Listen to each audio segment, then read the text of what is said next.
High বন্ধুরা, welcome to my YouTube channel. আজ তোমাদের একদম অন্যরকম এক রেসিপি রান্না করে দেখাবো। চিংড়ি মাছের মালাইকারি তো তোমরা আগেই খেয়েছো।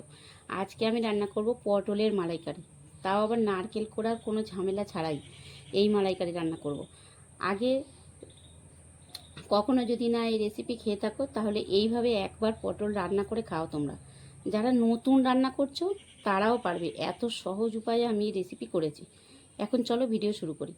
ভিডিও দেখে বন্ধুরা রেসিপি যদি তোমাদের ভালো লাগে ভিডিও একটা লাইক করে আমাকে বুঝিয়ে দাও যে রেসিপি তোমাদের ভালো লেগেছে। আর আমার এই ছোট্ট অনুরোধ তোমাদের কাছে, আমার চ্যানেলটা সাবস্ক্রাইব করে পাশে থাকা বেল বটনটা অন করে রাখবে, তাহলে আমি যখনই এরকম নতুন নতুন রেসিপির ভিডিও আপলোড করব সবার আগে তোমরা পেয়ে যাবে। তো চলো ভিডিওতে যাওয়া যাক এখন। তো ফ্রেন্ডস, এই পটলের মালাইকারি রান্না করার জন্য আমি পটলটাকে দেখো সামান্য খোসা রেখে বাকিটা ছাড়িয়ে নিয়েছি। সব কটাই আমি এইভাবে ছাড়িয়ে নিয়েছি।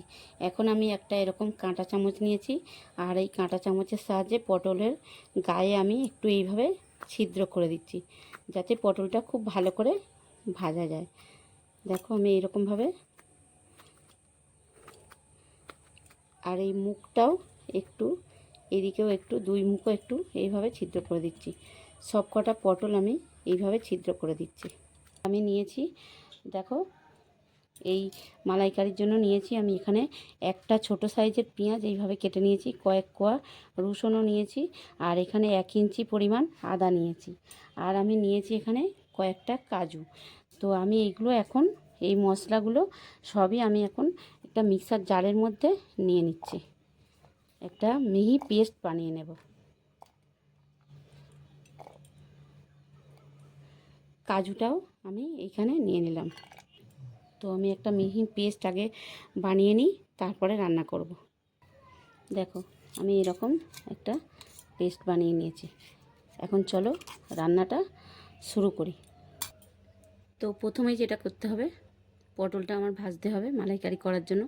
কাঁচা পটল দিয়ে তো আর মালাইকারি হবে না, তার জন্য চলো কড়াইতে বেশ কিছুটা তেল দিয়েছি আমি, আর ওই তেলের মধ্যে পটলটা ভাজার জন্য রাঙা রাঙা করে ভাজতে হবে, সেই জন্য আমি এখানে একটু চিনি দিয়ে দিলাম।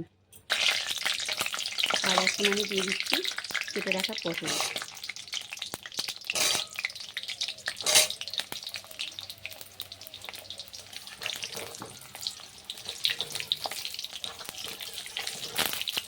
পটলগুলো খুব ভালো করে লাল লাল করে ভেজে নিতে হবে। দেখো পটলগুলো এইরকম কালার হওয়া পর্যন্ত ভেজে নিতে হবে। এরকম কালার হওয়া পর্যন্ত ভেজে নিতে হবে পটলগুলো। তো পটল আমার ভাজা হয়ে গেছে, পটলগুলো আমি একটা জায়গায় তুলে নিচ্ছি। এখন যে অবশিষ্ট তেলটা আছে, পটল ভাজার পরে যে অবশিষ্ট তেলটা আছে, ওই তেলের মধ্যেই আমার রান্না হয়ে যাবে। তো তার জন্য আমি এখানে নিয়েছি এইরকম একটা ছোট চামচের 1 চামচ মৌরি নিয়েছি, মৌরিটা দিয়ে দিলাম। আর ওই সঙ্গে দিয়ে দিচ্ছি দেখো আমি যে পেস্ট বানিয়েছিলাম আদা রসুন পেঁয়াজ আর কাজু, ওই মশলাটা দিয়ে দিলাম।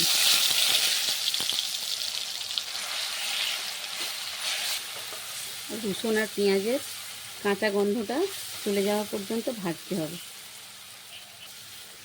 দেখো এরকম যখন কালার হয়েছে তখন আমি দিয়ে দিচ্ছি এই যে একটা টমেটো, পেস্ট করা টমেটো।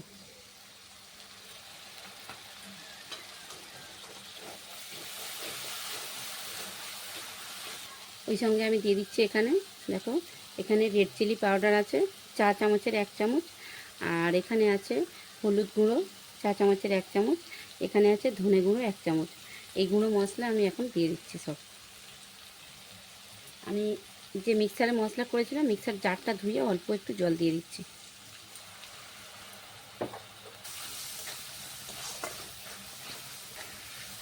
দেখো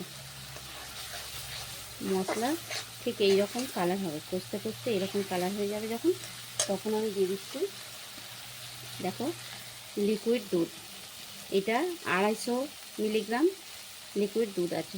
বাজার থেকে যে প্যাকেট দুধ পাওয়া যায় ওই দুধ কিনে এনেছি আমি, নারকেল দুধ ইউজ করিনি এখানে, আমি এই দুধ দিয়েই মালাইকারি করব। তো এই দুধটা আমি একটু গরম করে নিয়েছি, মানে উষ্ণ গরম দুধ এটা।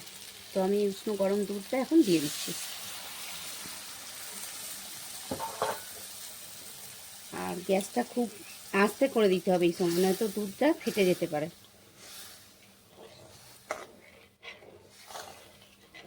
আস্তে গ্যাসটা একদম স্লো করে দিয়ে আস্তে আস্তে দুধটা মশলার সাথে এইভাবে মিশিয়ে নিতে হবে। এখন আমি গ্যাসটা আবারও জোরে করে দিয়েছি আর দিয়ে দিচ্ছি, দেখো আমি যে পটলগুলো ভেজে রেখেছিলাম পটলগুলো একে একে আমি দিয়ে দিচ্ছি।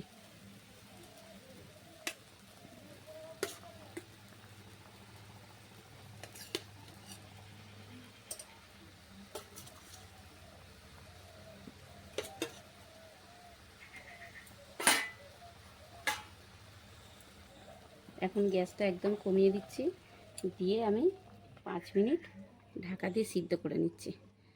5 মিনিট পরে আসছি। 5 মিনিট পরে ফিরে এলাম।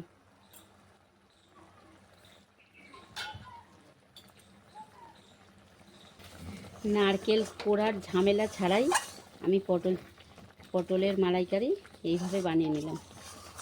আর খেতে অসাধারণ লাগে।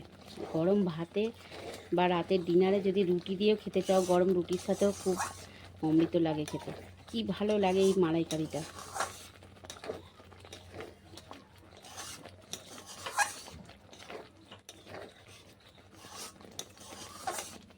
এখন শুধু দিতে হবে স্বাদ মতো লবণ। দেখো আমি স্বাদ মতো লবণ দিয়ে দিলাম।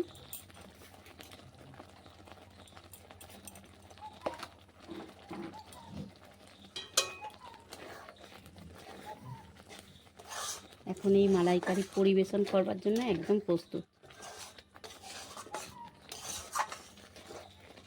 হ্যাঁ বন্ধুরা, এখানে তোমরা ধনে পাতা চাইলে দিতে পারো, তবে আমি একটা জিনিস ভুলে গেছি।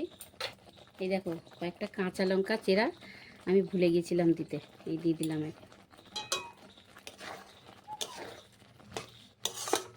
তোমরা চাইলে ধনে পাতা এখানে দিতে পারো, আমি ধনে পাতা দিচ্ছি না, আমার হাতের কাছে এখন ধনে পাতা নেই, ওই জন্য দিচ্ছি না।